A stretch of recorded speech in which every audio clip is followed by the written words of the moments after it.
Hello, hello. Welcome to the Eclipse Evolution podcast. I'm your hostess, Savannah Rose. Thank you so much for joining me wherever you're tuning in from around the world. I'm so grateful that this community has grown the way that it has. And whether you're watching us or listening, we're just happy to have you here. And I'm super excited to introduce my guest today, Miss Julie. I am so excited. I've been looking forward to this conversation ever since your team reached out to me. And I'm just so grateful that you're willing to share your wisdom, your knowledge, your time with us today. And I know our audience is going to find so many amazing pieces of wisdom in all the information you share with us today. So if you wouldn't mind just introducing yourself and giving us a little overview, and then we'll dive in. Well, first of all, thanks so much for inviting me, and I'm really happy to be here. How to introduce myself? I used to be a lawyer, then I was a full-time mom, and then I became a mindfulness person because of parenting issues, really. And now I'm an author and I'm a debut poet. So you never know what's going to happen. I'm turning 65 years old this year, and I became a poet in my 60s. You just I love keep it. learning and keep growing. That's really special. Wow, that's such a amazing to go from being a lawyer, which I know is such a typically like high intensity, like stress career. Yes, I can a lot kind of of see hours. how that would lead you to mindfulness. I'm sure it was the medicine in a lot of ways. It was actually the parenting that led me to mindfulness. Oh, that's right. Yes. So, yeah. Yes. So I'm curious, when it comes down to your definition of mindfulness, what have you found to be some of your favorite approaches?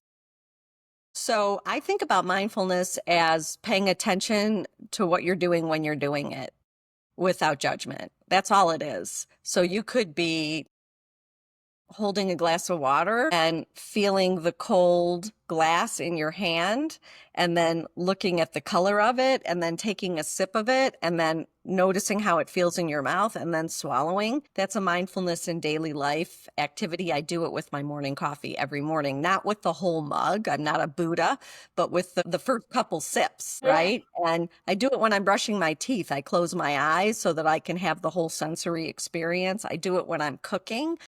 It's not multitasking or time traveling to the future where you're worrying about what's going to happen or to the past where you're ruminating. You're just right here, right now, in the moment. That's mindfulness. I love that. And you said something really interesting too, which I think I would love to learn more about your perspective on this. Like with the, you said without judgment piece, I feel like that is huge because that's when I notice like the ego showing up is when there's like judgment or comparison happening. I would love your thoughts on that. God. So this is like a Pandora's box, right? We were driving. I'm in Idaho right now, and I was driving on the main road with my husband an hour ago to make sure that I got home in time to do this interview with you. And I said something to my husband about, in general, the topic being, aging without judgment or without criticism or whatever. And he just started laughing. He's like, "Really? Because how are you going to do that, honey?" And I said, the whole point of it is to be able to hold all these truths at once, to be able to hold the truth that you look in the mirror and your inner critical voice is judging and harsh, and then to give yourself compassion because it is so hard to feel that way. And then what you do about it is it's really up to you. It's your business, but it's the judgment piece around appearance is, especially for women, it's bananas. And as you age, like the women that are listening to this that are in their 20s and 30s, they're not actually going to believe what I'm saying. But when you're in your 60s and somebody says, "Open your eyes," because they're taking a picture of you and your eyes are as open as they go, you think to yourself, do I got to do something about this? So it's a lot. It's a difficult process and topic, and for which, as a mindful self-compassion teacher, I recommend you just pour compassion down on yourself. Absolutely. I hear you with all of that. What does pouring compassion look like to you? Because I feel like that's something that is one of those like surface level concepts of like, oh, have self compassion, have self love. And I feel like it sounds really good.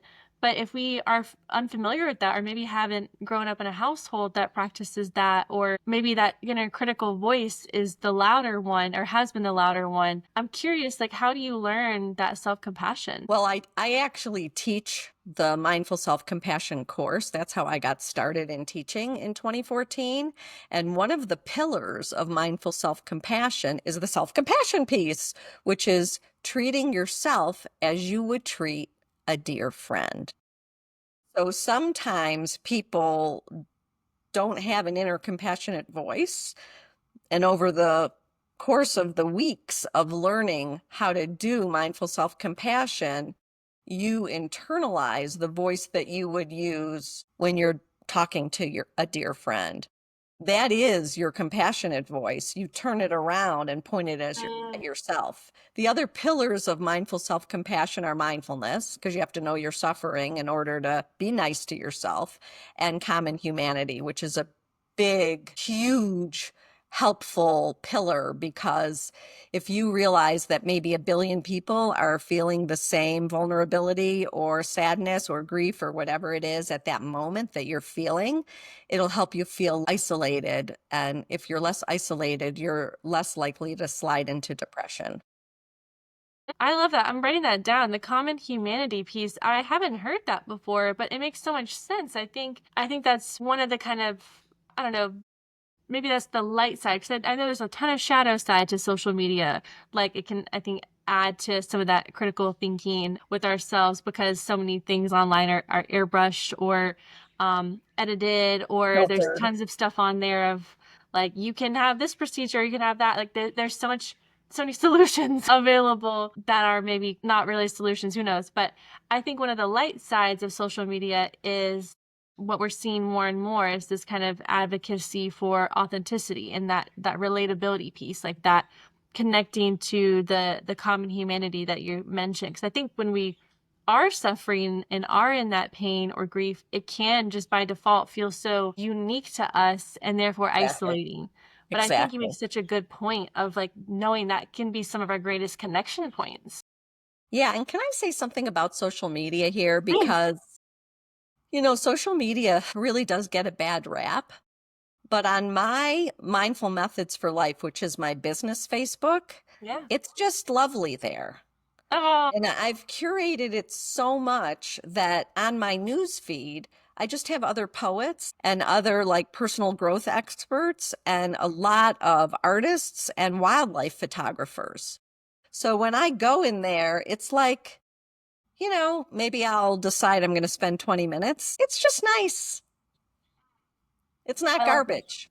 Right. Yeah. Well, I think you make such a good point. Like, you use the word curated. I think that that's another way that you're practicing that mindfulness by, because I try to do the same thing. If there's something that is not cultivating those positive thoughts in myself, I start to question, like, should I even be following this account? Like, is this even feeding me what I want? Because I think we are what we eat, but we are what we think, and we are consuming creatures, whether it's food or 100%. media. 100%. We are what we allow into our heart and mind and gut. Absolutely. So tell me more about your journey to becoming a teacher, because you're a teacher in California and you split your time there. I think that's so cool. How did you start walking on this path in particular of teaching? Okay, so I'm trying to think of when it was. It was probably around 2008 or something, or maybe 2006. It was a long time ago. I went to a neurologist because I was afraid I had a brain tumor because my language was being garbled. Like, I would think one word like cappuccino and cappuccino would come out, or I would think magical and maginal would come out. And he cleared me after doing the brain scans and doing the interviewing he cleared me of a brain tumor, thank God. But he did say this is from stress.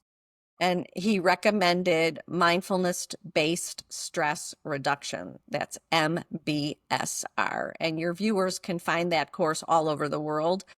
It's taught at hospitals all over the world. And it was created in 1979 by John Kabat-Zinn. So it's that old. It's been studied up, down, and sideways. There's like thousands of studies. He created it for the pain clinic at University of Massachusetts. So in any case, I took that class. I thought it was really interesting enough that I started taking the neuroscience classes. And then Mindful Self-Compassion was created by Chris Germer and Kristen Neff in 2010.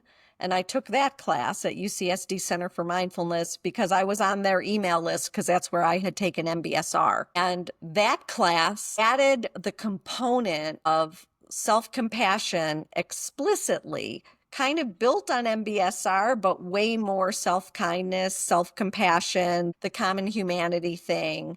And I loved it. And I thought it was completely what the doctor ordered, basically, for me. And then a couple years later, they advertised that they were going to do a teacher training. And I put in an application and I got accepted. And there were 52 of us in the very first cohort of teachers for Mindful Self-Compassion. And that was in 2014.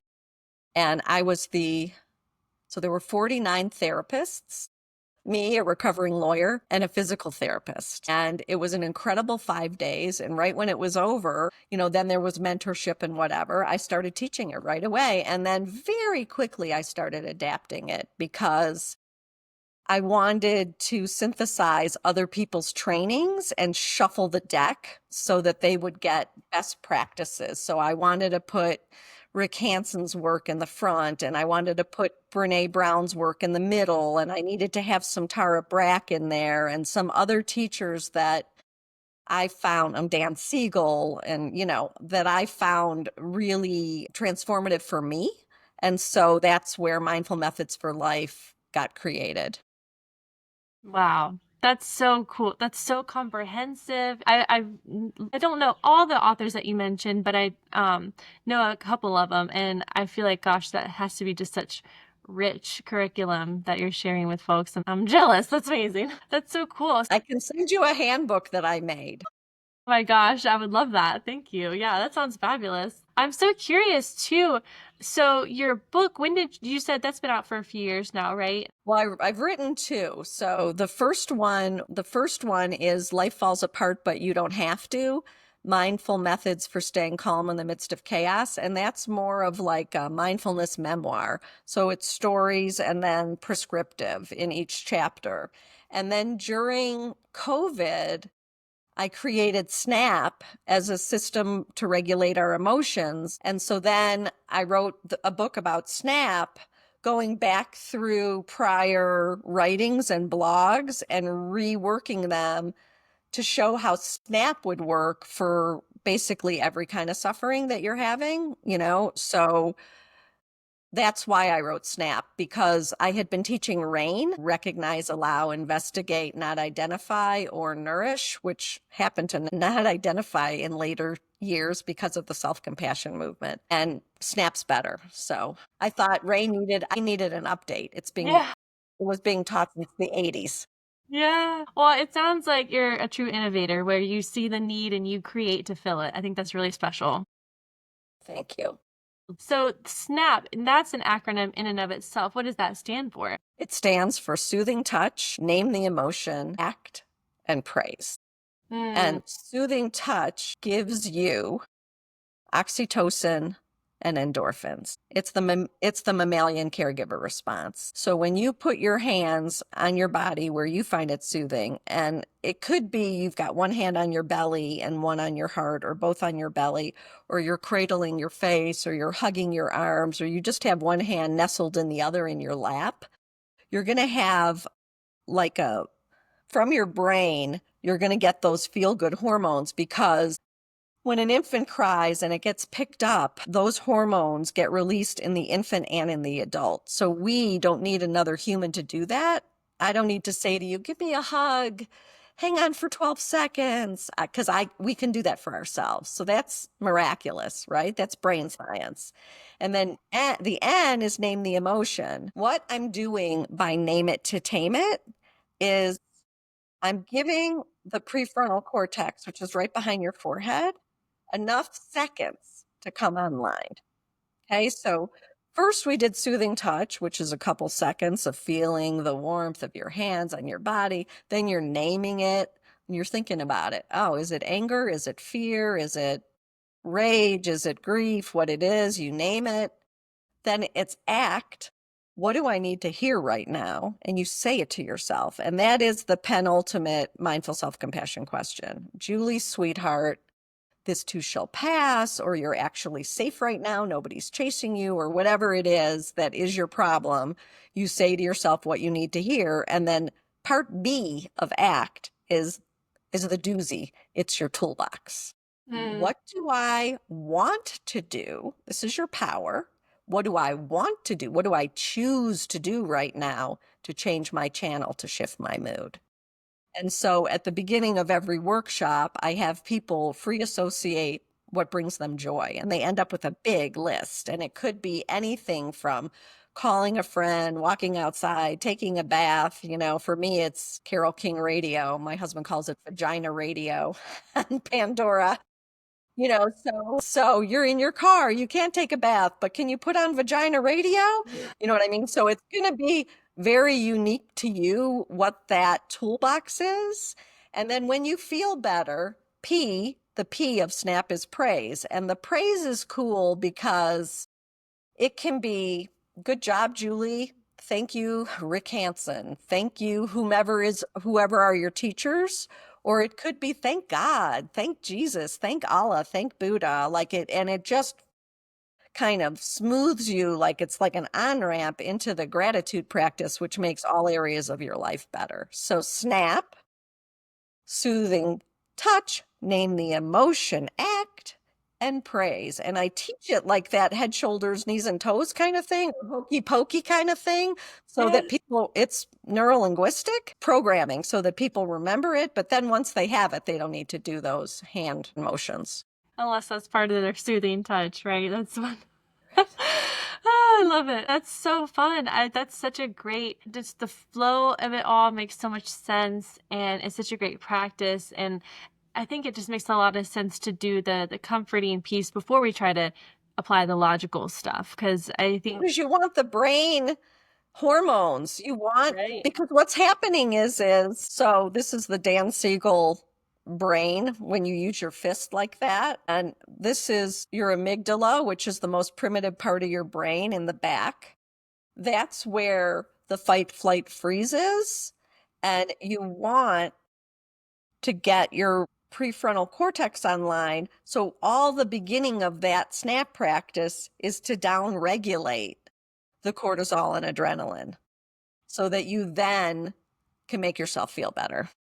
Absolutely. That makes so much sense. I think something that stood out to me was when I was doing a little digging on the SNAP method, because I really wanted to, it's just so intriguing. So I love hearing it from you live right now, but it was so interesting to read how you can apply it to everything. And something that I think I see right now, just because we're living in such, I always say, when are we not living in chaos? I like to think that no time is really more special than the other. There is, maybe just because of more media or whatever it is, there is a big influx right now in, I think, stress, whether it's like just in the United States, but also globally, and how you can apply this method to the stress that's happening, maybe in things that are outside of your control. I'm curious, like, what your perspective is on that and how you can apply this method to something. Because I know I see my friends and even family who will, and maybe this goes back to the you are what you consume piece, but they'll just stay doom scrolling, or they'll just watch the news first thing in the morning, and then it ruins their whole mood for the rest of the day, and they live in fear, and it can feel so unmanageable sometimes. I'd love your advice on that.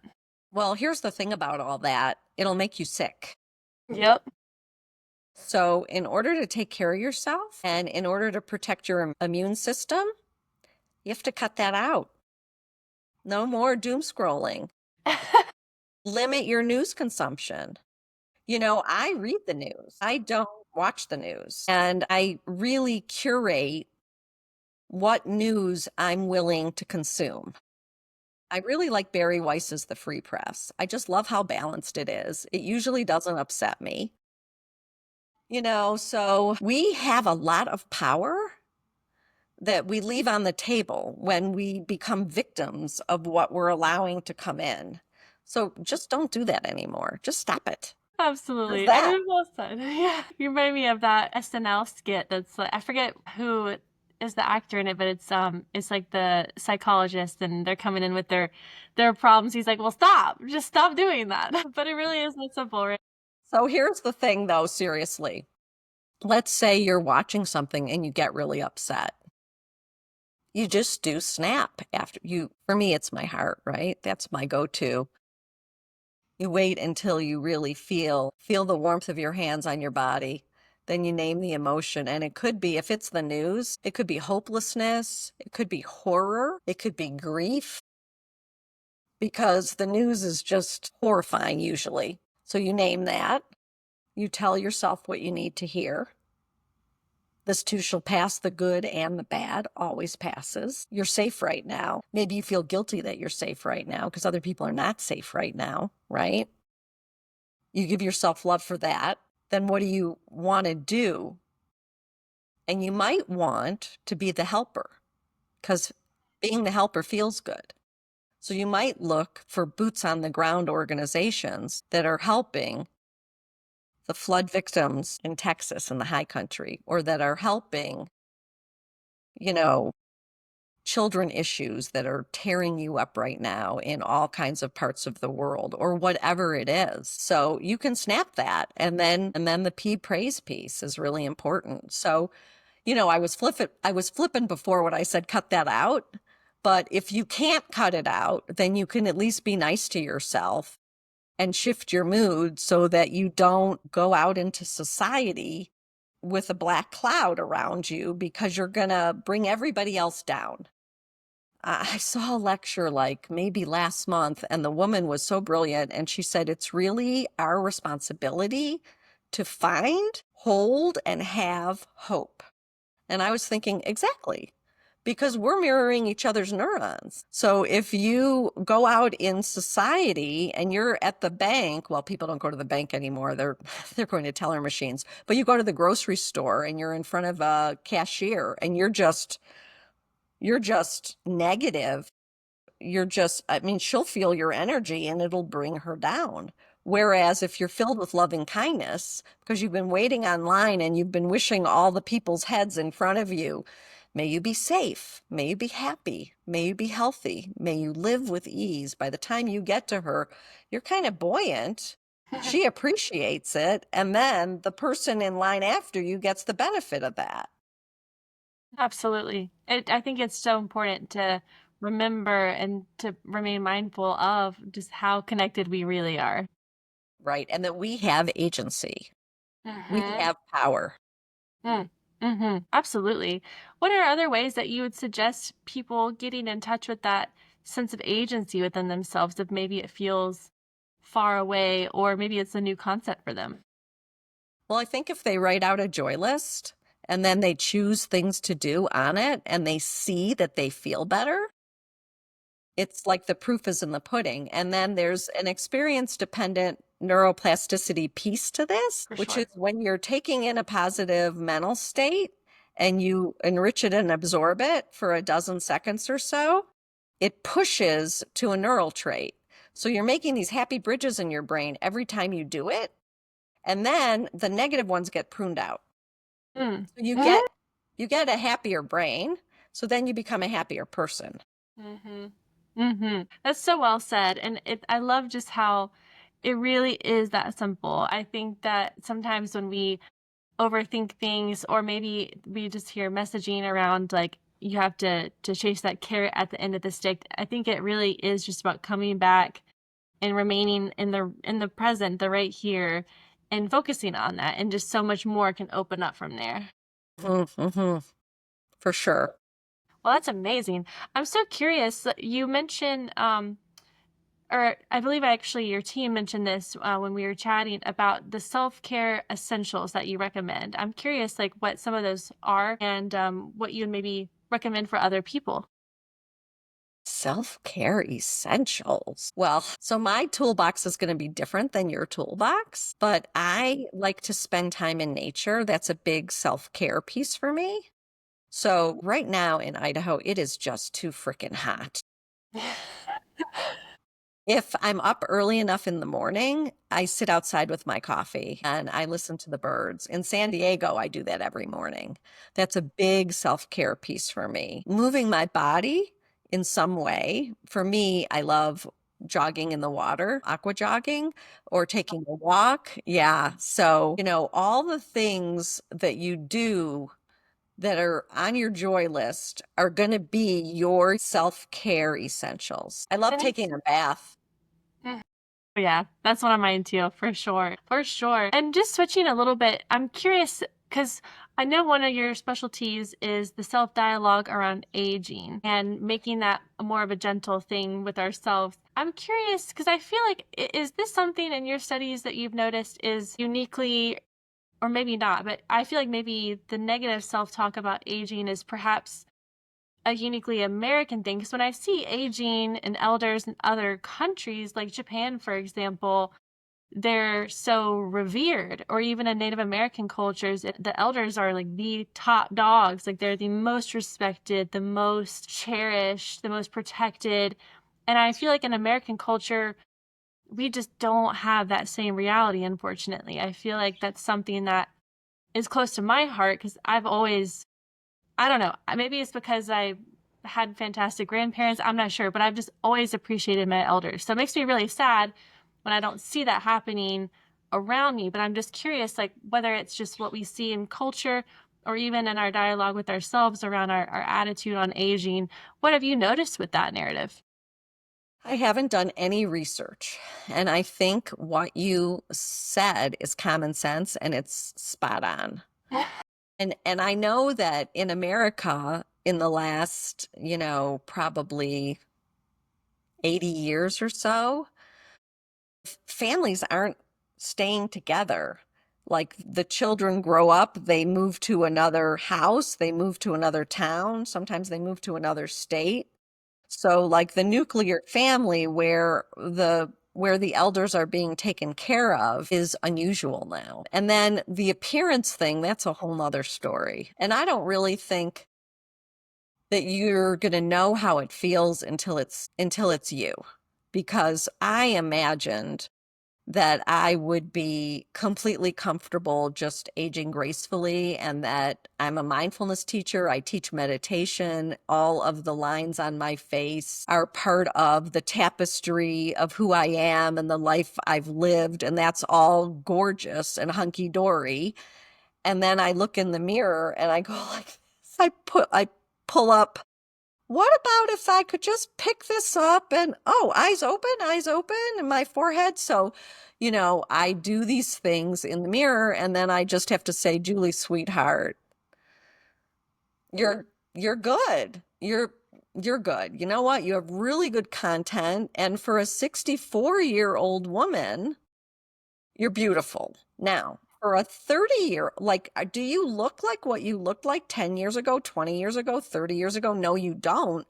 But you can't without doing extraordinary measures. And then you look on social media and you watch television and you see what those extraordinary measures turn out like, which is why my husband doesn't want me to do it. And I, in my heart, don't want to do it. So but I will say that it is a struggle. I'm not going to lie.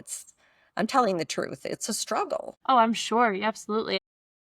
I think it's so easy, like with that comparison piece, not even to other people. I think you make a great point, like just with other versions of ourselves. That's something that it can just, I think, I don't know if it's just this um uh, expectation or something like we don't expect that happening to us. It can happen to other people, but what Exactly.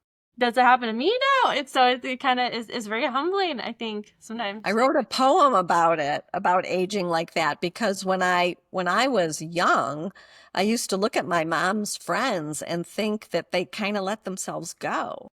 But actually, now that I'm that age, I could see, no, they didn't. This is just what happens to a body as it ages. I'm curious, like when you're having those moments that it feels harder, what would you say are your go-tos like for applying self-compassion, like specifically for that aging aspect? Like how do you get to that place of, I just keep telling myself that I love myself. I look in the mirror and I say, Julie, I love you. And you know what? You love so many people and so many people love you back. Like, this is actually what it's about. And your kids love you. I mean, that's a big damn deal right there. You didn't screw that up. Yeah. And it was hard. Sure. Absolutely.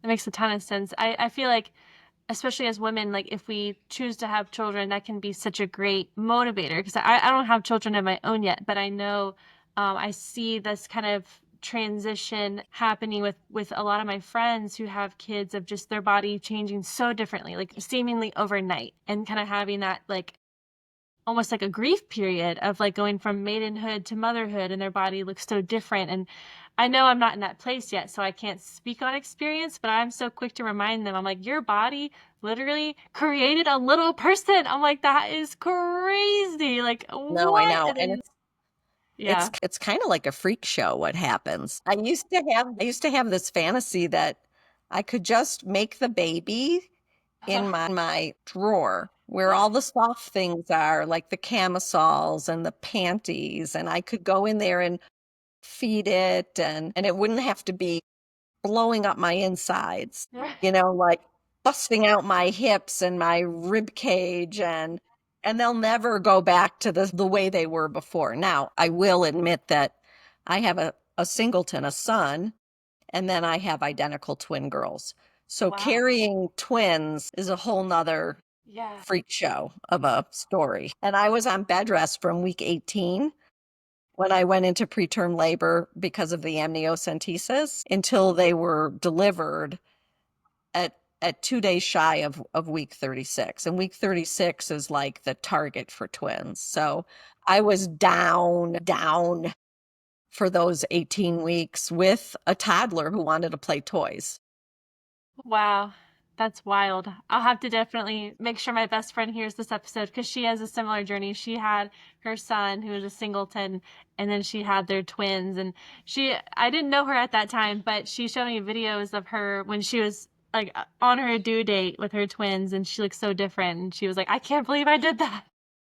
Right. Well, you look like a brick house. Like Right. literally, I looked like a piece of furniture from behind. Yeah. From the front, it was ridiculous, but even from behind, I looked like there was like a dresser or like an armoire, I Right. mean, just craziness. Yeah, yeah, she was like she even says she's like I was massive, Savannah.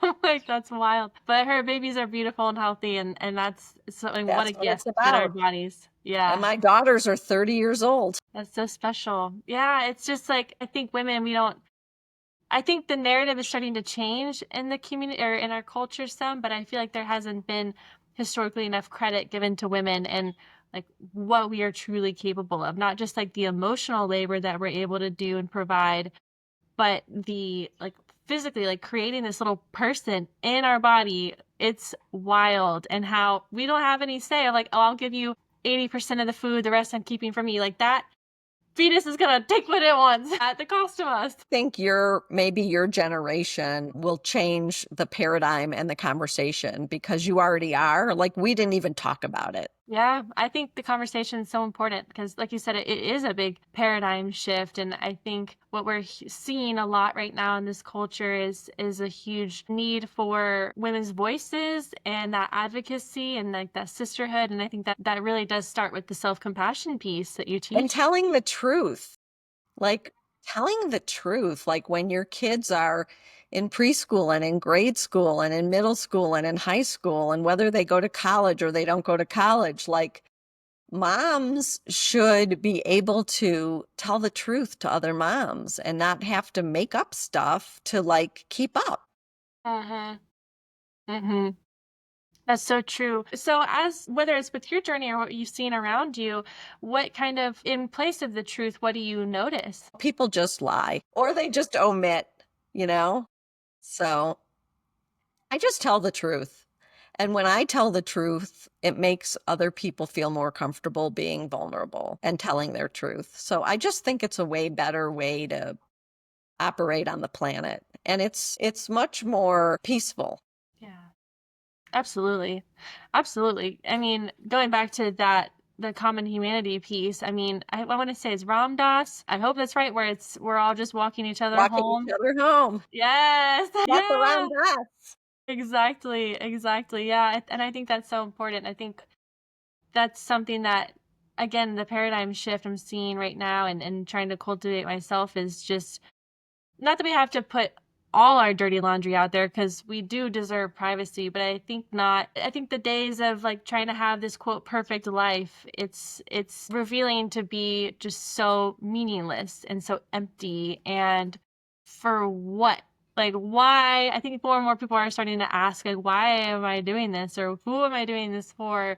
Why am I giving my power away to this perceived authority? And so just kind of going back to what you were talking about with the creating that inner authority piece, I think that's so important.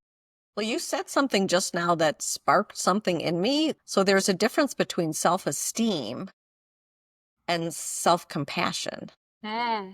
And sometimes the self-esteem thing is problematic because it is in comparison to others, where a lot of people get their self-esteem.